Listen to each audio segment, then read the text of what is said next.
What up, my freaks? Ruinous Insight here with part 8 of my Total War Warhammer 3 modded Taurox the Brass Bull campaign.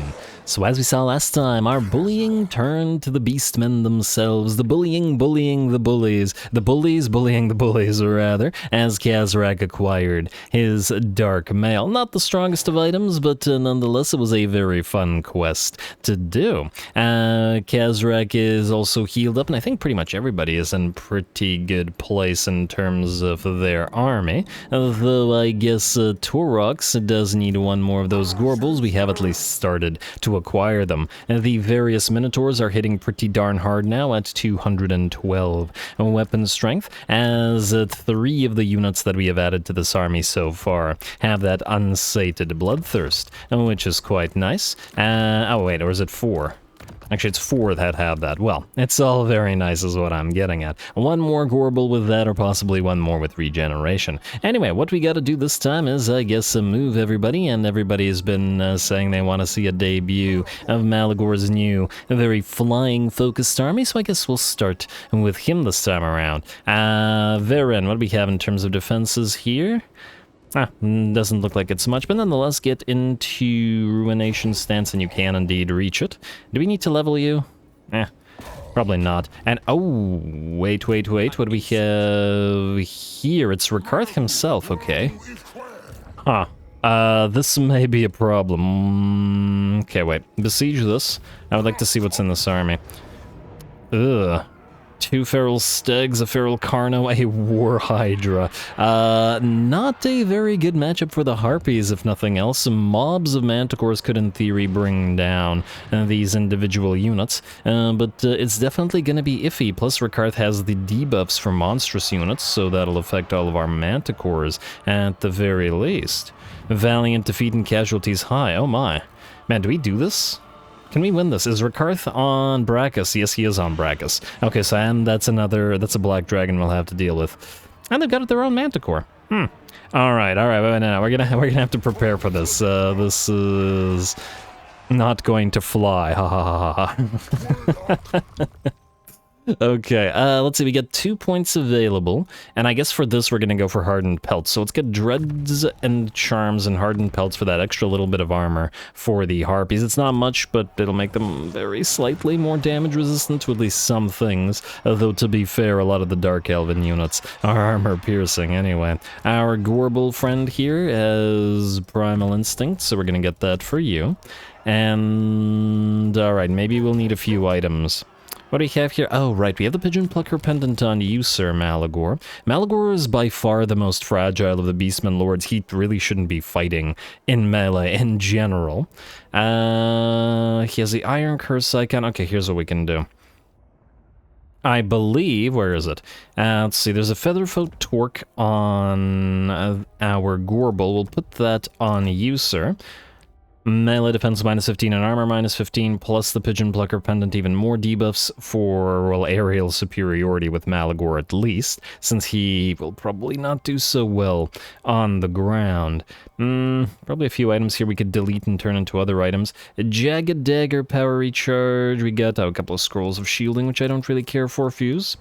And what did that give us? A Potion of Healing. Oh, that's quite nice, actually. That's quite nice indeed. I hesitate to give that to you, though. We'd probably be giving that to... Let me just think about this for a second. Yeah, no, we wouldn't give it to Malagor. A, his HP isn't that high. We'll probably just give it to Taurox or somebody. And, oh, Malagor will also get the Icons of Vilification, so he wouldn't even be able to use it, so, yeah. Jagged Dagger and Skull of Catan. Well, the idea behind the Skull of Catan ain't that bad. Maybe we should use it. The Trickster Shard gives a spell resistant reduction versus the Skull of Catan, which is a 1 use though, and it does hurt us. Nah, maybe we'll keep the Trickster Shard. I didn't check whether RAKARTH's army had any magics, but if it does... Okay, you know what? Let's temporarily give our Gorble some items, though. Trickster's Helm, just whatever we have here. Where's that Filth Mace? Yes, mostly I want the corroded armor that this provides, and I don't think that there's any way that we could give you a talisman that'll be helpful, is there? Have a Dragonbane gem, because it's the only one we have. And I'm not really willing to retool any of the others in the sense that I don't want to deal with them. Although the Chalice of Dark Rain wouldn't be too bad against Dark Elven armies, they're already equipped, and maybe we'll redo it later, but it won't be now. Alright, the rest of this is fine. Let's double check whether you, sir, have any additional ancillaries that would be helpful to your army. And it looks like you don't. I guess you can have the Gleaming Pennant, mostly because nobody's using it. And I don't believe there's any other thing that would be anti-air, other than the Scarecrow Banner, which we already have. So, I guess we're gonna get going. And still valiant defeat. Okay, well, can we pull this off will be the question. Oh, our Bestial Rage is also low, which is somewhat concerning. Before we get started, unfortunately, we did not reach the engagement and, well, the engagement threshold last time, so this will be a standard episode and therefore shorter. The threshold remains at 300 likes and 50 comments for the hour long if you want to try again for the next one, but otherwise I should shut up because it's a shorter episode and we gotta get going. Away.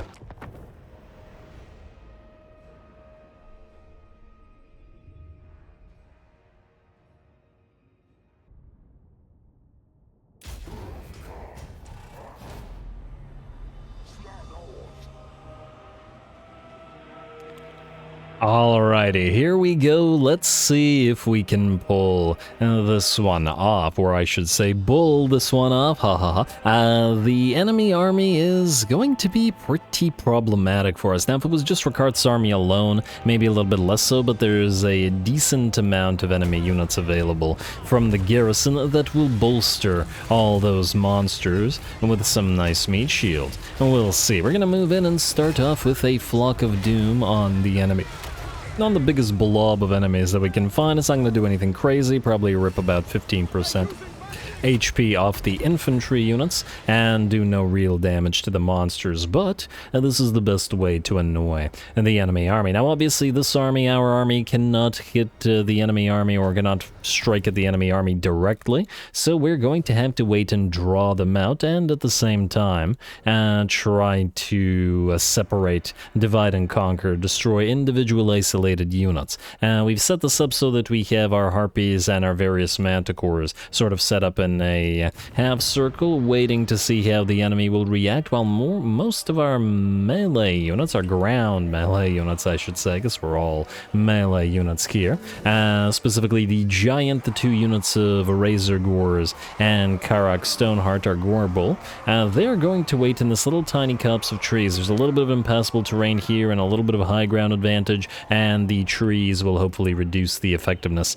of the enemy monsters in melee, as unlike us they wouldn't have Strider and the ability to fight in forests easily. So now let's see if we can get some advantage out of that by the time the enemy is sufficiently annoyed. Anyway, Malagor is just flying around. He's going to have to wait a while for the cooldown on an overcast Flock of Doom to come down. And it looks like some harpies wanted to sort of chase him down, but then backed off as soon as our manticores decided to move in. Alright, fair enough, fair enough. They probably don't want to be fighting the manticores, and that does make sense. Speaking of manticores, the enemy has sent its other flyer out, its own manticore. Just a feral manticore, though, I believe, not a giant feral manticore like ours. And it's gonna try to go after some harpies here, though it is difficult to spot in all those trees. There we go. Trying to chase the harpies down, and we're going to try to lead it to where our own manticores will hopefully find and destroy it. Alright. Nice little chase going on here. There's nothing else to watch for now, as the rest of the enemy army is not yet annoyed enough to follow us, and our own manticores are moving on in, and there we go. Looks like the enemy manticore has now sighted its gianter pals. Honestly, the giant feral manticores aren't all that much bigger than the regular feral manticores, but hopefully they're bigger enough to bring it out of the sky. And besides, we're gonna move Malagor in with all of those aerial debuffs that he has. Over on this side, it looks like for at least a few seconds, the enemy harpies did get caught by our other feral or our giant feral manticores, and they did manage to at least bring a few of them down. but we don't want to give too much chase, because RAKARTH is floating around on Brachus over there, and he's scary, and he would easily be able to defeat 2 manticores, especially with the help of those harpies. Plus, he's got plenty of range units, an artillery piece, a Medusa somewhere in here, and that we'll have to be concerned with. Anyway, it looks like Malagor has moved in, and with the debuffs on him, on the Feral Manticore, I mean, it's down to 22 and 39 melee attack and defense from, I believe, something like 45-55.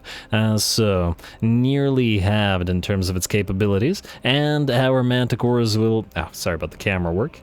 We'll bully it out of the sky, and then we'll send some harpies to chase it down, while the manticores head for other targets. Specifically, we need to now get to RAKARTH. He's used the Curse of Anrahir on our manticores here, so he will be able to catch them because they've lost 50% of their speed to the curse, though at the very least he's not using said curse on this blob of melee units, so can't complain too much about that. Our other harpies are also moving around, getting themselves into position. One of them is chasing the manticore, the others are going to get ready to hit that Reaper Bolt Thrower and those Dark Shards, and the others are just trying to envelop the enemy army so that we can hit them basically from every direction. Malagor himself is going to head directly towards RAKARTH with the other 4 units of Giant Feral Manticores as backup, and it looks like a few of the enemy units have made it to our melee line. A Master on a Chariot foolishly decides to charge, and the Beastmen and Giant and the Razor Gore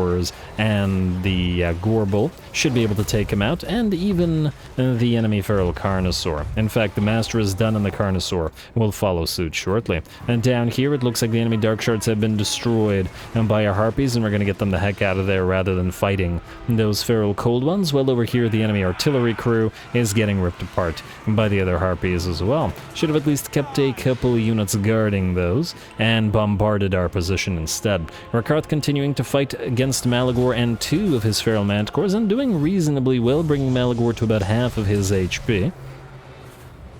But Malagor can simply move away while the rest of the Manticores arrive. There we go. Time to do some sky bullying. That's a lot of Manticores. RAKARTH may be the Beast Lord, but he's not going to be able to handle that many. And there we go, looks like he will break with that, 1,000 HP remaining roughly, but we'll bring him out of the sky. You're supposed to fall on cue, RAKARTH, but I guess it was on cue enough for our purposes. Why are you landing? Nobody told you to land. This is not time to eat. You can eat later. Anyway, the rest of the army is now engaged, making their way up the hill. We've got those 2 Feral Stegs and the enemy Feral Hydra. I believe it's a Feral Hydra. No, it's a War Hydra, not a Feral Hydra, attacking us, but the War Hydra will be facing off against the Beastman Giant and our Gorbull at the same time, while hopefully our Ungors hold everybody else off long enough for them to kill it, or at least rout it. Though by the looks of it, it's shattered and its HP is low, so we should be able to accomplish that. And there we go, nice hit from the Giant, bringing the Harpy down with, well, what was supposed to be a little bit help from the Manticores, but it looks like it wasn't needed. Speaking of the Manticores, the Harpies and Manticores now landing among the various relatively undefended Shades and Dark Elves over in the background. And we're getting some hits from the Medusa's railgun into the Harpies, though, and we gotta be careful with that, because a single hit can knock like a dozen Harpies out of a unit. And it's quite a lot of AoE, and it does that whole penetrate-y thing. Slaneshi giggle.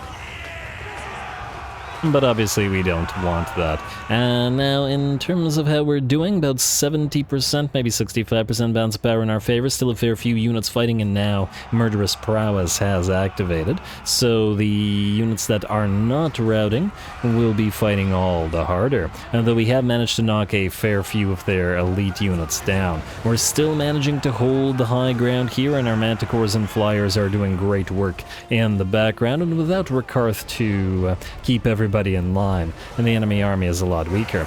Keeping on focusing down individual units after the Hydra and the first of the monsters, I guess the first Steg and I guess the first Carnosaur, we move on to the second Steg, following it with that Giant and that Gorbull, and a little bit of help from another Manticore to make sure that the Steg gets poisoned. Alright, and I do believe this Stegodon is broken. The balance of power continues to creep in our favor at about 70% now, though Murderous Prowess is still engaged. Most of the enemy backline, at least most of its range units, have routed. We haven't come away unscathed. As we can see, a bunch of our Harpy units are very badly damaged, but it doesn't matter as the chain rout is quickly approaching. The last of the units will shatter, and the battle will be ours. Alright. Very, very nice, and a fairly long battle at that. We got to play around plenty with our flying army. You gotta love the way that flying armies function very, very differently from regular armies, which makes them really fun to play.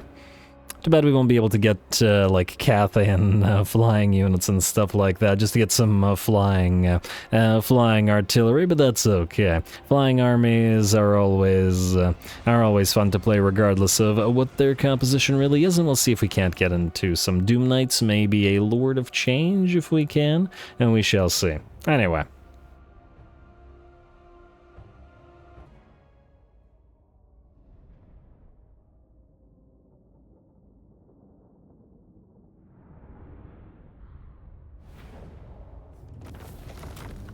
Another Scarecrow banner. It's really quite too bad that you can't use more than one copy of the same banner in your army. I really don't understand why that restriction exists. But anyway, a very, very nice battle and a fairly tough one at that. Close victory. RAKARTH was nearly able to bring down one of our giant feral manticores, but generally speaking, I think the manticores were pretty instrumental in winning this particular fight, as well as the little damage team of the Gorbel plus the giant plus the 2 units of Razor Gores on the ground, holding off successively each one of those ground monsters while we dealt with the aerial monsters and then took out the additional units. Malgor himself got nearly 62k damage, pretty much exclusively from his use of Flock of Doom, which is pretty on theme for him. Rewards are pretty minimal, but we're going to raise ourselves a Herdstone here and heal up. Alright. There's that Scarecrow banner, and Beastmaster of None gives us income from post-battle loot bonus versus large and leadership reduction for enemy monstrous units. So, kind of the reverse of RAKARTH's thing, which is, well, actually, the identical RAKARTH thing.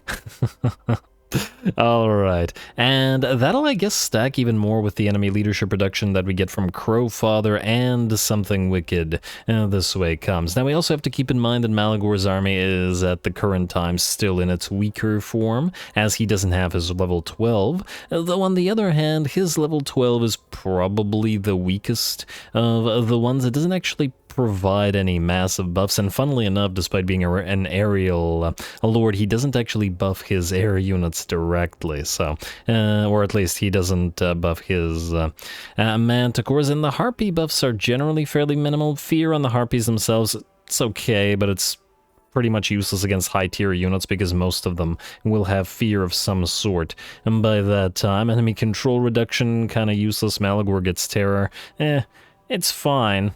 But there's nothing really crazy here. It's just Mantle of Crows, which gives us the ability to summon the Defiled Crows, and the little extra Vortex ability, which is nice, but otherwise, anyway, we are going to... What are we gonna do here? We could go towards Greater Arcane Conduit. It would be nice to go for magical reserves just to get Wild Heart and Life Leeching as fast as possible, and then through to Doom of Mankind. And Malagor is a pretty nasty caster, after all. Or we could save a few points to get Something Wicked this way comes and the rest of these units. It would be nice if our Manticores and Harpies were immune to Psychology, so I guess the Fear at least would give them that use, but it's not Terror, so not quite. Mantle of Crows requires 2 skill points here. Maybe we do save it for Mantle of Crows. Alright, fine. Let's just hope we don't get attacked immediately here, as we don't know whether there are armies all the way around us. Varen, you are taken at tier 3, which is great, and we're probably going to start investing in the upgraded stuff maybe right now. Let's think about this. Malagor, what are you lacking? We can build the raiding group up, we can build the Impale Corpses, but at 50 Dread per turn is nice, but 5.1k. It's a little bit steep, isn't it? We don't have the kind of reductions we would like here. We would like the giant building to build some more giants for Malagor, because I'm not sure that everybody else will be using them. Plus, I kind of like the idea of the giants reaching nearly to the harpies as they fly overhead. Kind of a nice concept, but it doesn't necessarily need to be built right now. You know what, I'm going to wait on that. Let's see what our other armies have to do, and then we'll figure it out. And based on that, Taurox, I guess we're going to give you the potion of healing that we got. I don't think you're gonna need it, mind you, but, you know, we keep sending Taurox in by himself to do all the stuff, and, well, if we're gonna keep on doing that, we should be a little bit more careful. Trickster's Helm probably should go to one of our lords. I think I'm gonna give that to Kazrak. Oh wait, no, he just got his Dark Mail, so I'm not going to give that to Kazrak. I lied. Anyway, I guess we're heading to Castle Sungask here. You don't need to move or do anything else, Taurox, but you do need to keep an eye on those Gorbles. And if we want to increase their capacity, we got to do it again, well, as soon as we can. How much longer do we have this for? Wait, Dread costs minus 50% for increasing capacity of Gorbles? This is at minus 50%? 665? We're at 508. Do we have extra capacity right now? How many Gorbles do we have on the field? 3. But this says 5. Current cap 5. Well, what do you mean current cap 5? We can clearly see that the current cap is 3. Alright, something was looking a little buggy there. I'm pretty sure it shouldn't be 665. I'd be curious to go back to last episode and see if that's the same. Maybe it bugged out, but maybe not. Let's continue. Morgur, you were going to go where? Oh, right, you have Draika sighted. Alright, we'll probably attack Draika with you in a second, but I'd like to move Bravener around. Who are you? Korgoth. You are, oh, you're right, you were the new one that we summoned, who we do have an overcapacity for, but we don't really need you. I mean, I guess we could try to block Draika's army in case she runs. What's the likelihood she, oh, there's another army here. Oldest the Forgotten, eh? Another massive pile of Malevolent Dryads. They're not going to be nearly as strong as Draika's Malevolent Dryads, but still probably pretty strong. I guess I could try this. It costs money, which I don't like, and oh, wow. It's not going to succeed, is it? You know what? Don't bother. And don't bother, it's a waste of our time, I think. Kazrak, you, sir, are going to attack Lockrafurt and go into... Does it matter? Oh, you can't reach it with Ruination, therefore go into ambush.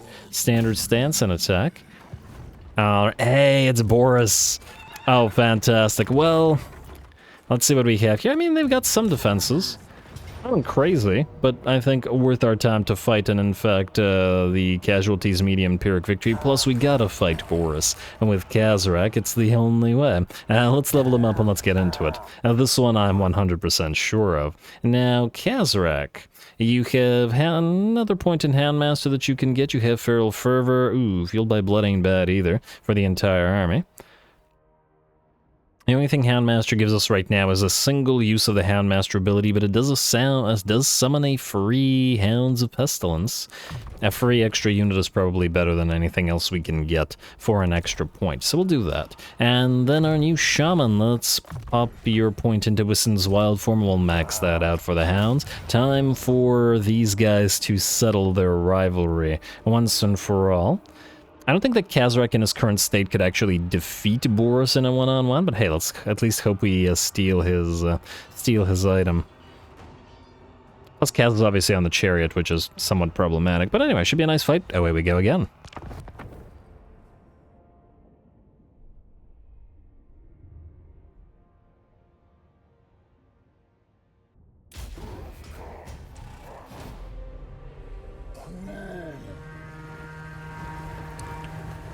Alrighty, here we go. Kazrak and Boris will meet on the field of battle. Now, to last, though, I guess by and large it'll be Kazrak and Boris's army that will decide the battle, and not those two. But that's just fine. Looks like Kazrak will be the first in, getting hit with mortar shots and plenty of missile fire, whether it be from handgunners or whether it be from the enemy crossbows, but it'll allow him to charge through through nearly on his Razor Gore chariot and get into the back line at those handgunners. Boris will give chase immediately to Kazrak, which as well he should, but Kazrak is here mostly to annoy while the rest of his army moves into the fray. There we go. And Bestigors and Minotaurs and Gores have arrived, and they are going to make mincemeat of those great swords and halberdiers, hopefully. Alright, some nice those goring animations from the Minotaurs. And of course, we can't forget about the fast movers. Now, we deployed our Warhounds and our chariots right here in the corner, in this little wooded area. So when the battle began, we ran all the way back here and are now engaged. And with at least part of the enemy backline, there were a few halberdiers that did manage to react to our Razor Gore chariots and our doggos, but it looks like we should be able to make our way through them quite quickly. Also, our Bray Shaman was on a chariot as well and is helping with the rest of the chariots.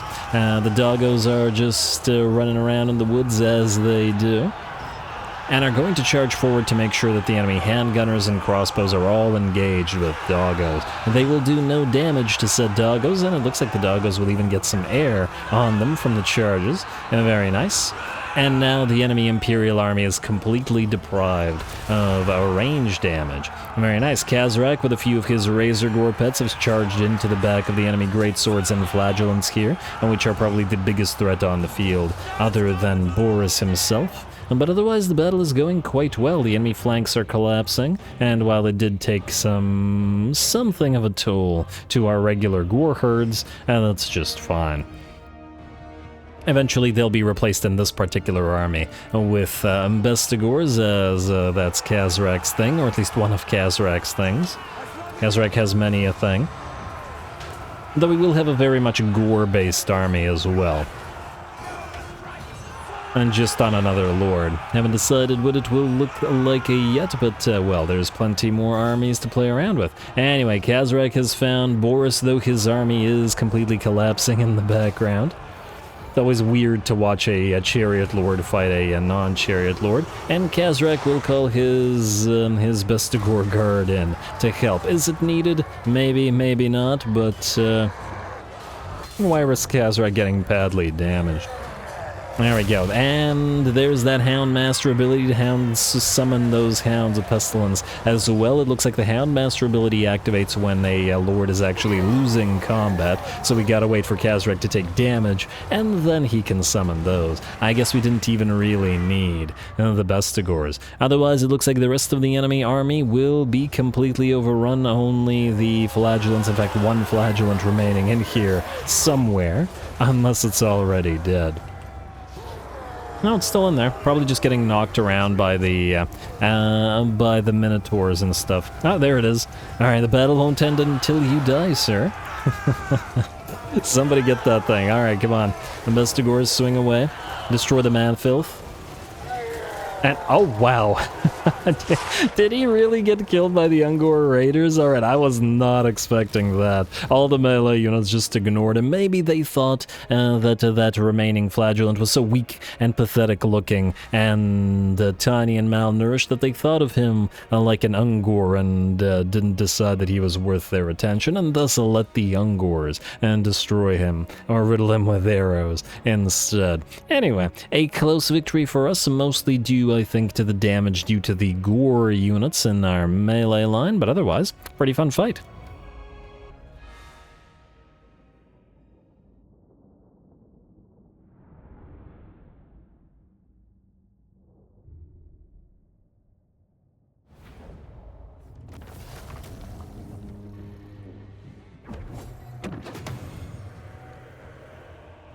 Alright, very nice indeed. An old rivalry put to rest for Kazrak, and it looks like, alright, this is a settlement battle, so the entire enemy army is destroyed. Fantastic. As to, I can't for the life of me remember whether we were going to raise a herdstone here or not. I'm gonna say loot and raise, and hope I'm not wrong about this. And I'll move over there.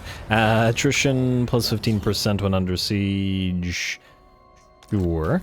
Winds of Magic, a Bray Shaman Familiar. There's that Slaughterhorn Tribe completion. I really feel like Kazrak should get a special bonus for defeating Boris, like a special trait, if he accomplishes it. It's a little bit odd that he doesn't, in fact. What can you do? Anyway, you're gonna go into raiding stance just so that you keep your bestial rage up and keep on healing. It's the same amount of healing as going into your stance as in your camp stance.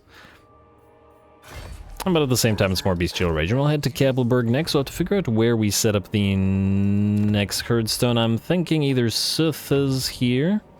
It's probably the best place, right here.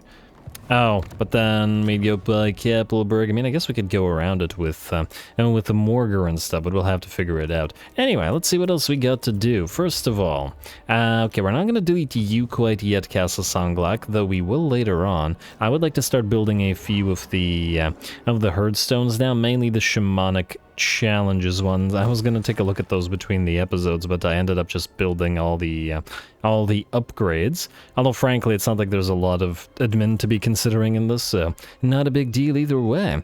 Aleheart, I guess we can build one here as well.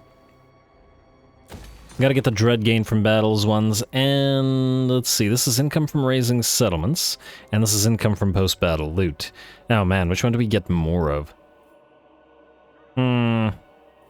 The garrison for this one is much better. 3 Bestigors and 2 Bulgors, though. That would certainly be able to defend this place quite a bit easier. Huh. That's... Really? Oh, that's quite interesting. A Razorgore herd and Beastman giant for Nurgle. Okay, yeah, sure. Piles of Centigores and Razorgores for Khorne. But Bestigors and Bulgors for Slaanesh?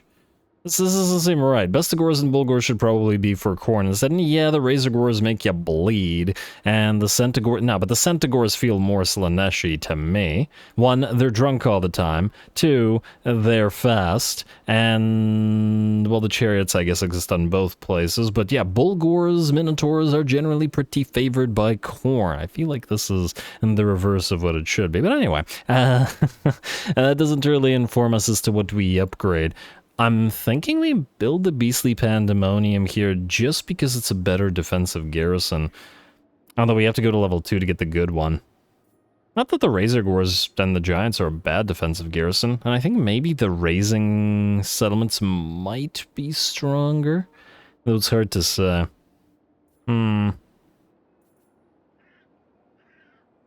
No, you know what? Let's build this one. I feel like even though the garrison is better from the Slaanesh one, the income from raising settlements plus 8% for armies faction-wide is probably going to give us more value.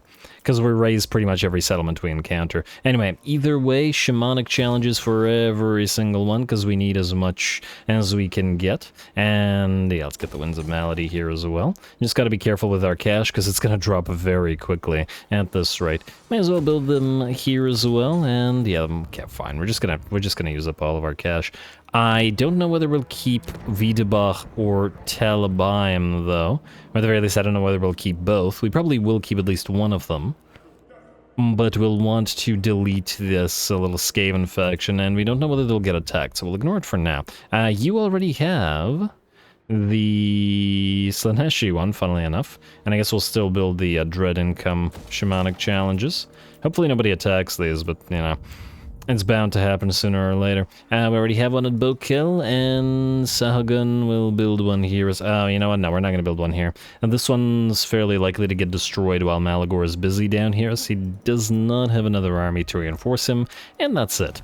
Alright, even had a little bit of cash remaining. What we don't have remaining, however, is time, as we are out of it, and I am going to have to call this episode here. Next time, we'll start the episode off by attacking Draika here with Morgar, and if she's willing to fight anyway. And then if she's not, she'll back off, and they'll probably both attack us here at once, which would be pretty iffy, but well, you gotta do what you gotta do, and it'll make for a pretty fun fight next time, and then probably follow it up with an attack on Needling here if Morgar survives. Well, Morgar is immortal, but if his army survives, and then moves southward to attack Marius Lightdorf, while Taurox begins his new rampage in the Bretonnian territories as he tries to head all the way to Kurun, and Kazrak tries to head through these territories, probably down